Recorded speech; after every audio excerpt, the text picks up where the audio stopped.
pregação de hoje à noite, que é um pouco de continuação da lição da Escola Bíblica Dominical, em João capítulo 6. Só que não é em João capítulo 6 que a gente vai estar.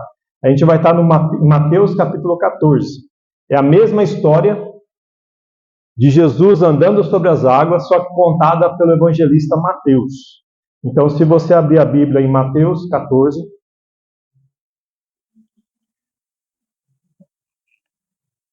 nós vamos ler um texto, do versículo 22 até o 33, Mateus 14, 22 a 33.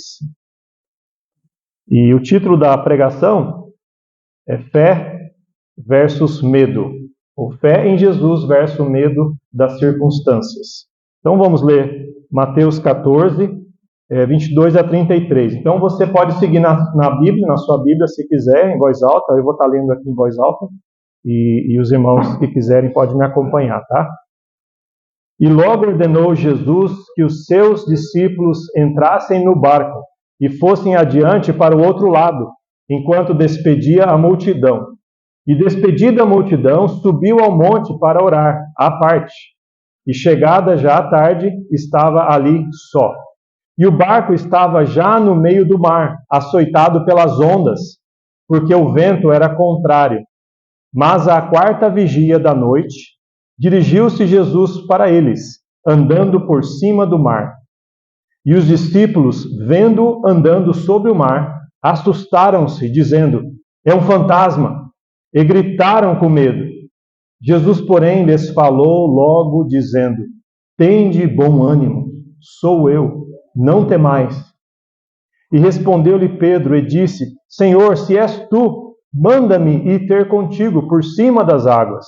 E ele disse: vem. E Pedro, descendo do barco, andou sobre as águas para ir ter com Jesus. Mas sentindo o vento forte, teve medo. E começando a ir para o fundo, clamou, dizendo: Senhor, salva-me! E logo Jesus, estendendo a mão, segurou e disse-lhe: homem de pequena fé, por que duvidaste?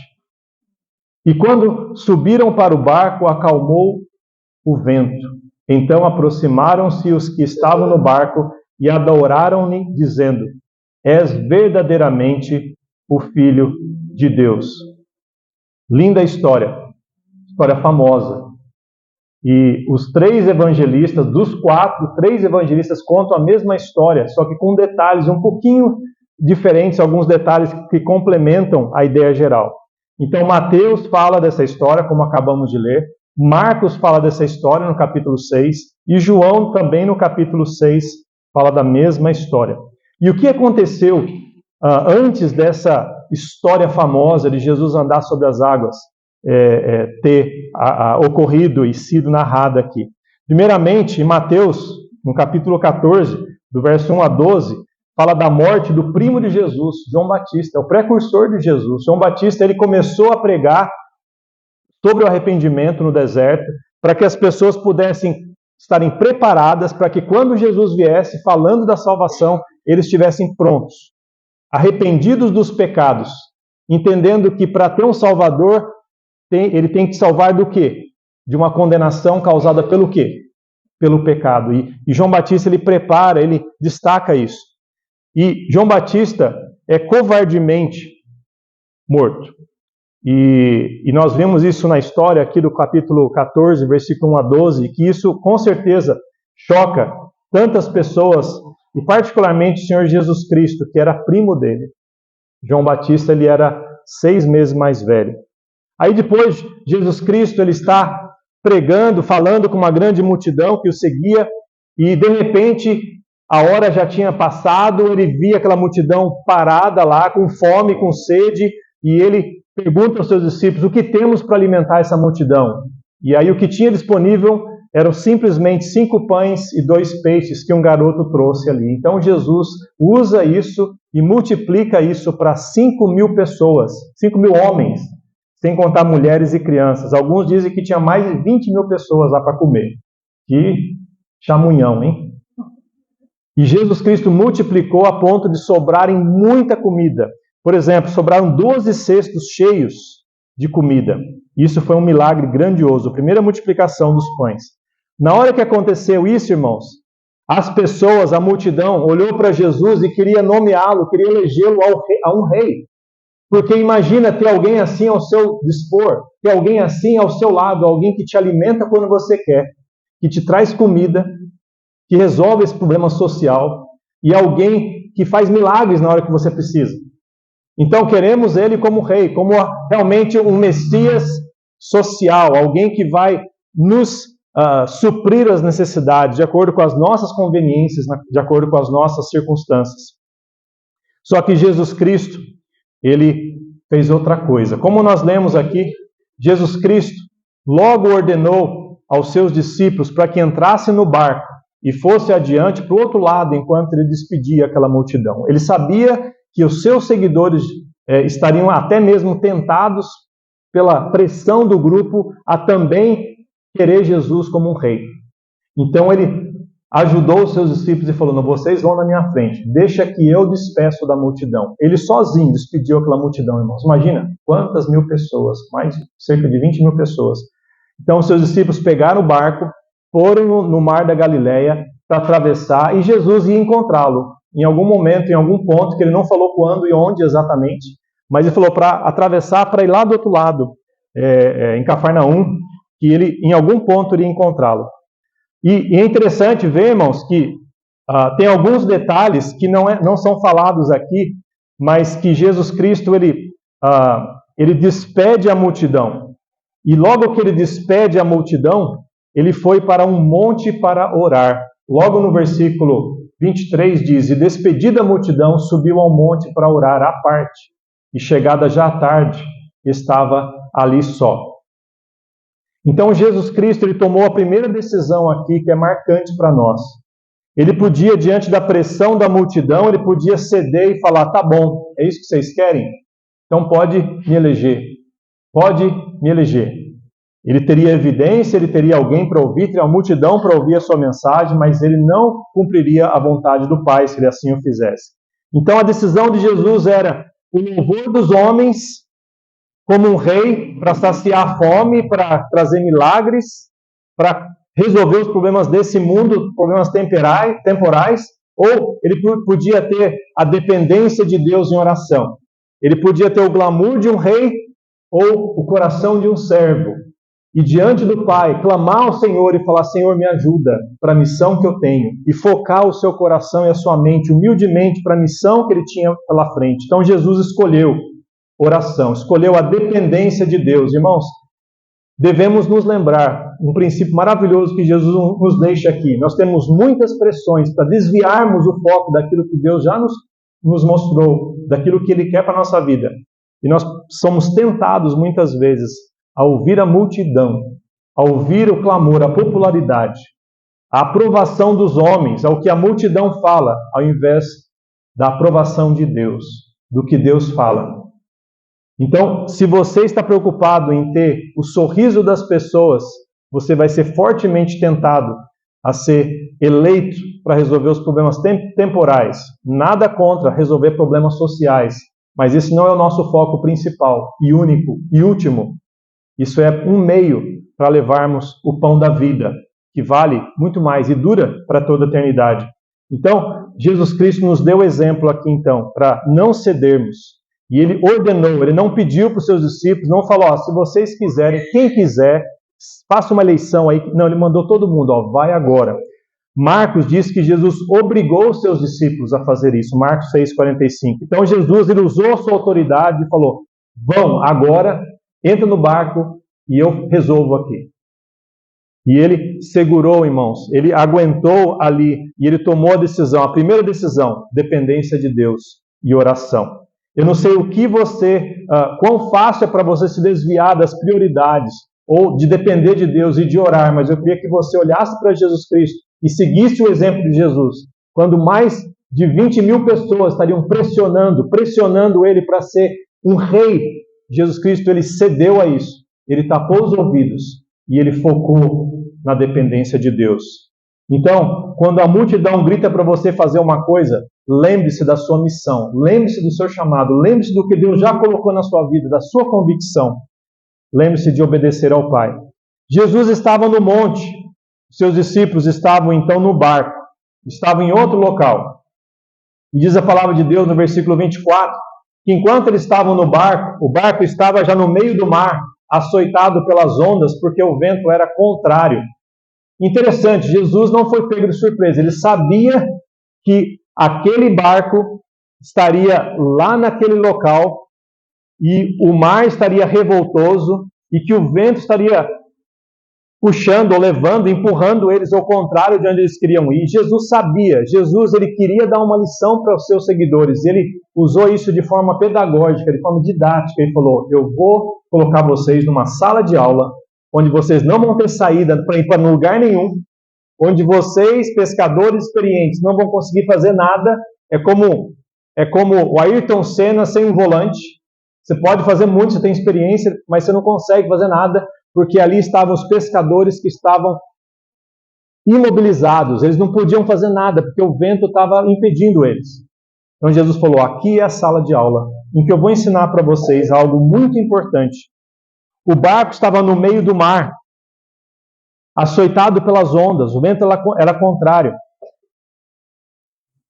Em Marcos capítulo 6, 48, diz que eles estavam se fatigando de remar. Então eles estavam fazendo a parte deles. Eles não estavam simplesmente falando, mas fazer o quê, né? Fazer o quê? Não, eles fizeram tudo o que eles podiam. Eles estavam remando, usando a força que eles tinham, a habilidade, o conhecimento náutico que eles tinham. E eles estavam cansados de remar, cansados, e nada acontecia. Para piorar, estava escuro. João 6,17 diz, e entrando no barco, atravessaram o mar em direção a Cafarnaum, e era já escuro. E Jesus não tinha vindo a eles. Então eles estavam esperando no escuro, com o vento atrás, remando, sem poder sair para lugar nenhum. E Marcos 6,48 diz que estava perto da 4ª vigília da noite. Que hora que é essa, irmãos? Nós falamos de manhã. Venha na escola bíblica que você vai aprender bastante coisa. Era a partir ou perto das 3 horas da manhã, o momento mais escuro que há na noite. Tá? Antes de começar a clarear o dia, a partir das 6 da manhã, então das 3 às 6 é a 4ª vigília da noite, o momento mais escuro. E cadê Jesus? Jesus, de propósito, não foi até chegar a hora mais escura, com o vento soprando. Eles estavam esgotados, no meio do nada, tudo revoltoso. De propósito, Jesus colocou eles naquele local. Alguém pode falar, mas eles estavam ali, talvez perto do litoral, né? Talvez eles podiam até perceber que lá longe tinha uma praia. Não, irmãos, eles estavam longe.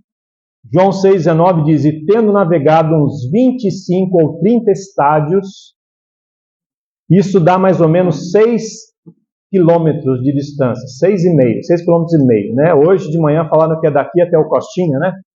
Mais ou menos, né? Menos um pouquinho, né? Mas é longe, né, irmãos? Não é como daqui até um Foche. É muito mais que isso, tá? Eles estavam no meio do nada, sem poder ir para lugar nenhum, cansados, exaustos. E aí o que acontece? O que Jesus faz para dar uma lição maravilhosa para a vida daqueles homens?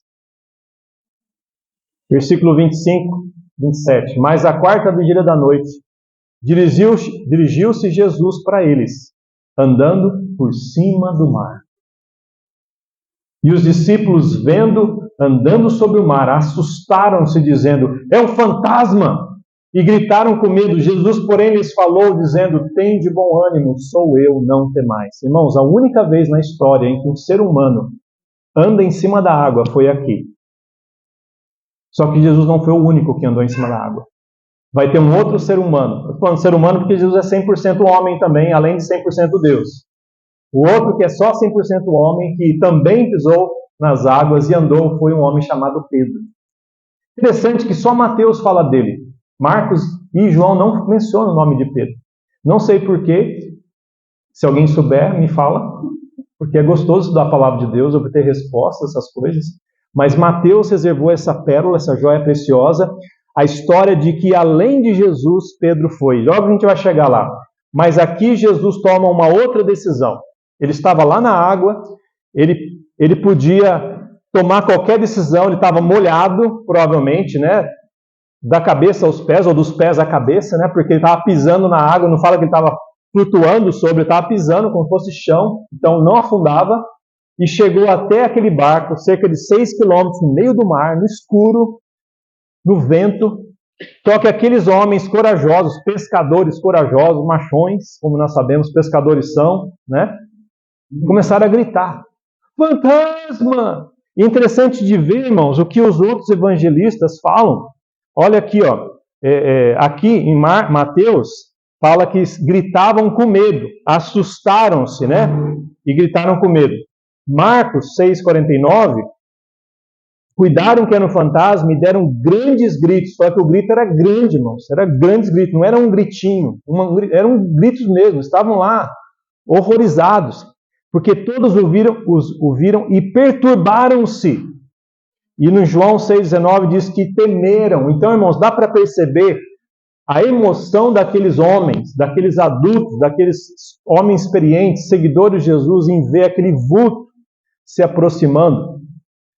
E ninguém podia enganar, falar, não, era um homem lá no litoral que eles viram. Não, irmão, estavam 6 quilômetros.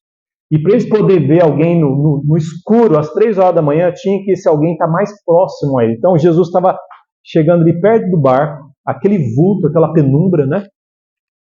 De repente Jesus aparece e essa foi a reação.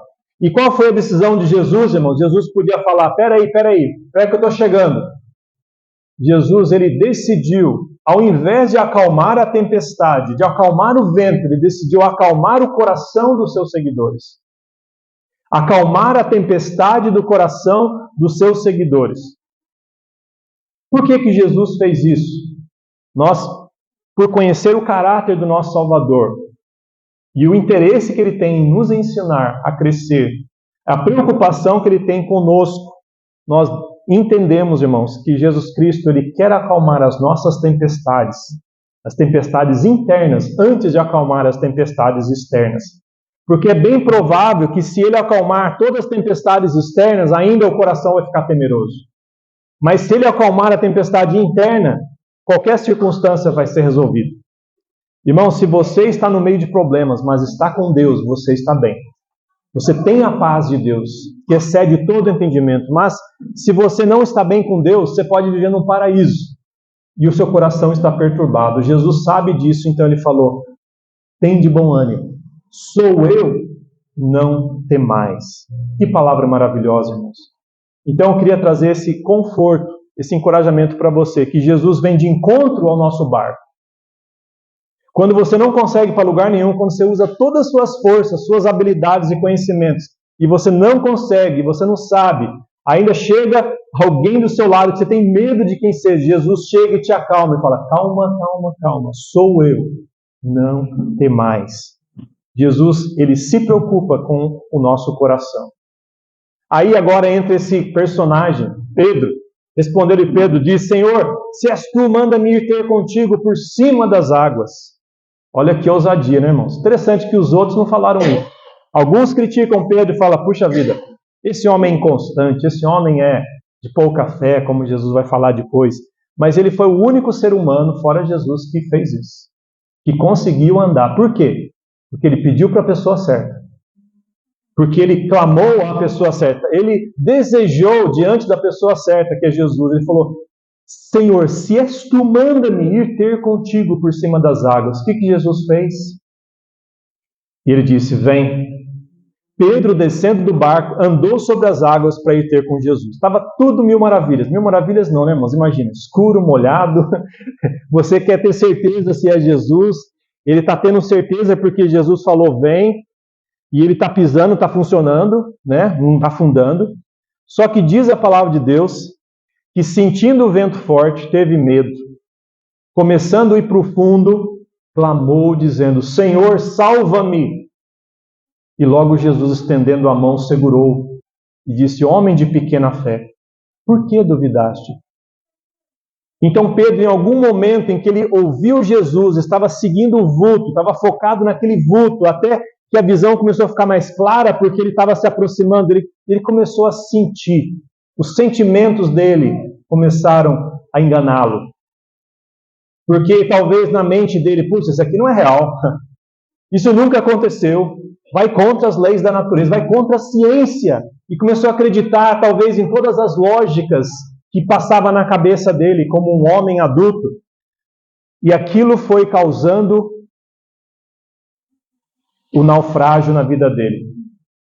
E ele diz a palavra de Deus, né? Começou a ir para o fundo, porque ele começou a sentir o vento, teve medo e começou a ir para o fundo. Então dá para ver que aquela fé que ele teve de pedir para Jesus agora começou a ser trocada pelo medo. E aquele mesmo medo começou a afundá-lo. E aí ele faz a oração mais curta que existe. Sem enrolação, sem aquela coisa toda de preparação. Salva-me, Senhor! Você já orou assim, irmãos? A graça de Deus é tão maravilhosa, irmãos, que isso nos ensina que quando você está em apuros, você tem que realmente ir atrás daquele que pode salvar. Alguns só buscam a Deus quando estão em apuros. Isso é ruim, só buscar Ele quando está em apuros. O certo é buscar Ele quando está em apuros e quando não está em apuros. Mas não deixar de buscar a Deus. E Pedro então faz essa oração curtíssima. E Jesus responde.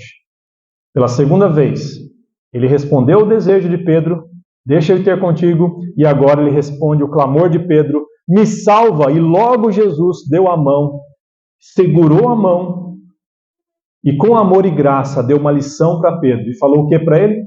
Homem de pequena fé, por que duvidaste? Porque foi a dúvida que afundou Pedro, que causou com que ele naufragasse. E quantas pessoas hoje em dia começam a naufragar porque deixam de confiar. A razão pela qual muitos não obedecem o que Jesus fala é porque não confiam em Jesus. Confiam mais em si. Acham que sabem melhor do que Jesus Cristo. E se Jesus fala algo e a pessoa fala, não, mas eu acho que é de outro jeito. Porque começa a duvidar, começa a questionar, começa a naufragar. Mas Jesus graciosamente nos dá chance. E ele salva e socorre. E ele fala, homem de pequena fé, por que você duvidou? Por que duvidaste? A terceira decisão de Jesus foi ensinar a exercitar a fé. Ao invés de simplesmente parar por aí, ao invés de simplesmente, quando Pedro falou para ele, deixa eu ir ter contigo, ele fala, não tem tempo para isso não, deixa eu entrar logo para a gente atravessar. Não, irmãos.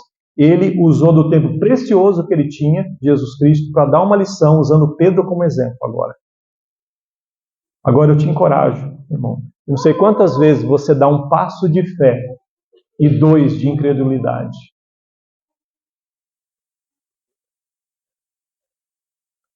Quantas vezes você começa algo e não consegue terminar para Deus?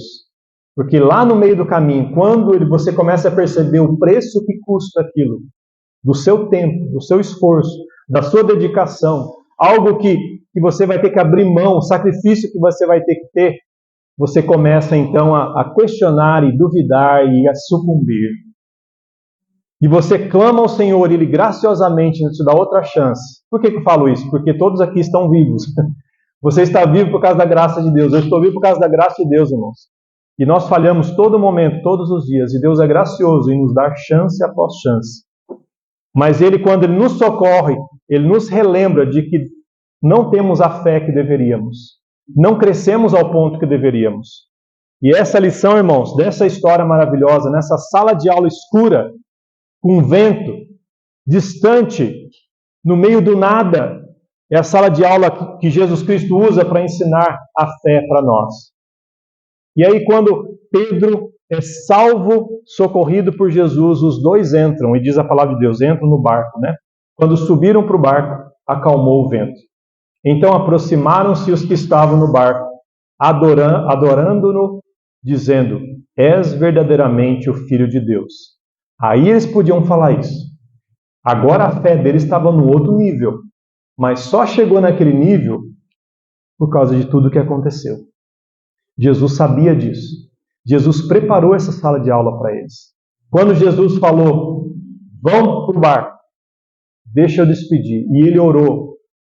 E depois Jesus foi andando, não sei quanto tempo levou para ele chegar a pé até o barco. mas chegou o tempo suficiente para dar as 3 horas da manhã quase. Então foi bastante tempo, né, irmãos?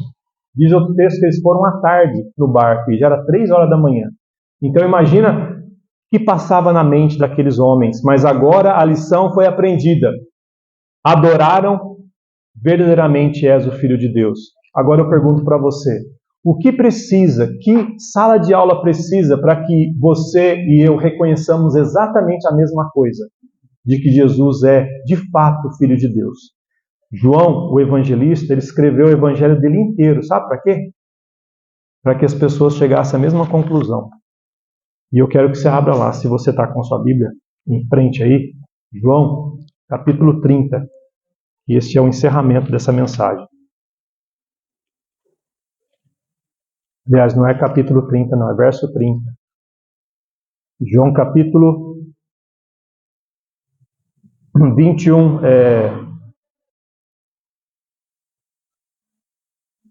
20, João capítulo 20, verso 30 e 31. João 20, 30 e 31. João escolheu alguns milagres de Jesus, na verdade 7 milagres para escrever o evangelho dele. E ele escolheu de propósito esse, sabe por quê? Para que a lição fosse aprendida. Sabe qual que é a lição? Olha o que João falou aqui no final, irmãos. Jesus, pois, operou também, em presença de seus discípulos, muitos outros sinais que não estão escritos neste livro. Estes, porém, foram escritos para que creiais que Jesus é o Cristo, o Filho de Deus, e para que, crendo, tenhais vida em seu nome. O objetivo de Jesus é que as pessoas, não era que as pessoas o elegessem um rei da nação, um rei neste mundo, um Messias que resolve os problemas sociais, mas que elas tivessem Jesus como Senhor e Salvador da sua vida, para que essas pessoas tivessem convicção de que esse mesmo Jesus que tirou a pessoa, tirou o Pedro de afundar da água, é a pessoa que tira a gente do inferno e nos dá a vida eterna. E com Cristo no barco, tudo vai muito bem, porque o temporal passa. E mesmo se o temporal de fora não passa, de dentro passa. Porque Ele é tudo o que nós precisamos. Ele é tudo o que precisamos. Qualquer outra coisa é ilusão, irmãos. Qualquer outra coisa é enganação, que nós achamos que é distração. Nós precisamos daquele que tem a autoridade de nos fazer andar sobre os nossos problemas, porque Ele anda sobre aquilo que nos causa medo. E Ele dá vida eterna àqueles que acreditam, que creem nele, porque Ele é Filho de Deus, aquele que é Criador dos céus e da terra, e que dá a todo aquele que nele crê a vida eterna. Eu peço que você feche seus olhos, se abaixe sua cabeça aqui. Talvez você, ouvindo essa história maravilhosa, você pode até ficar impressionado. Puxa vida, os 2 homens que andaram sobre o mar, sobre a água. Que maravilhoso, que milagre. Agora eu falo para você, o mais importante disso é que você chegue à mesma conclusão que aqueles homens chegaram. E se você chegar à mesma conclusão, crer que Jesus é o Filho de Deus, de acordo com João, você tem a vida eterna. Você se torna parte da família de Deus para todo sempre. E aquele que agarrou as mãos de Pedro vai te segurar para toda a eternidade. Com os olhos fechados ainda eu digo para você. Se Deus tocou no seu coração e você entende a sua necessidade como um pecador que está afundando neste mundo por causa dos seus pecados, por causa do pecado, dos problemas desse mundo, e você quer em Jesus Cristo crer nele como o único e suficiente Salvador, que Ele seja o seu Salvador, aquele que vive eternamente em sua vida e te leva para a eternidade. Você quer hoje à noite tomar uma decisão com Ele. Você quer pedir, Senhor, me salva. Deus está tocando no seu coração para você fazer essa decisão. Eu gostaria de orar com você e eu posso te explicar melhor em detalhes se você gostaria também. Com prazer eu faria isso para você depois do culto ou em algum outro momento. A gente pode conversar a respeito. Mas você pode simplesmente pedir oração. Pastor, eu sinto Deus tocando no meu coração. Eu queria tomar a mesma decisão. Eu queria crer em Jesus dessa mesma forma. Levante sua mão. Pastor, Deus está falando comigo. De novo, eu estou disponível para te ajudar, para conversar e abrir a Bíblia, estudar com você na hora mais conveniente para você, mas não deixa para depois, não deixa isso passar, não esqueça disso. A sala de aula que Deus prepara para nós é hoje, é agora. Não sabemos de nada no dia de amanhã, então aproveita a palavra de Deus, o Espírito de Deus trabalhando no seu coração e responda em fé. Talvez você está aqui, você já fez isso, mas você percebe que você muitas vezes afunda na sua incredulidade. Você é tentado às vezes a ouvir as multidões ao invés de ouvir a Deus. Você é tentado a se desviar e você acaba afundando no meio da sua incredulidade. Você pede oração agora. Ore por mim, pastor, eu sinto que eu deveria estar firme. Amém. Eu sinto que eu deveria focar em Jesus Cristo e nas palavras de Jesus, e não afundar na minha incredulidade e nos meus temores. Você quer oração a esse respeito? Se você está afundando na sua vida muitas vezes, em diversas áreas. Amém. Amém. Seu barco está no meio da tempestade, não sei qual, Deus sabe. Seja ele em qualquer área. E você precisa de Cristo no barco. Talvez você está desviado. Você está longe de Deus e você quer que Jesus Cristo tome a direção da sua vida. Nas suas decisões, nas suas ações. Você quer pedir a Deus isso. Levante sua mão, pastor, ore por mim. Amém. Amém. Oremos, Senhor Deus, obrigado pela tua santa palavra, pelo teu Espírito que a inspirou e que prepara o nosso coração para receber. Ajude, Senhor Deus, a mantê-la em nossa vida, a não esquecermos nos momentos bons e nos momentos difíceis, quando a tempestade nos assolar, quando nos sentimos sozinhos, lembrarmos que o Senhor vem ao nosso encontro. Na realidade, o Senhor está conosco, mas muitas vezes nós não percebemos. Ajuda-nos a crermos e crescermos nessa fé. A não sermos pessoas de pequena fé, mas de uma fé que cresce, uma fé madura, uma fé que te honra. Ajude cada um aqui, Senhor, e obrigado pela tua palavra, Senhor. Pedimos e agradecemos isso. Em nome de Jesus. Amém.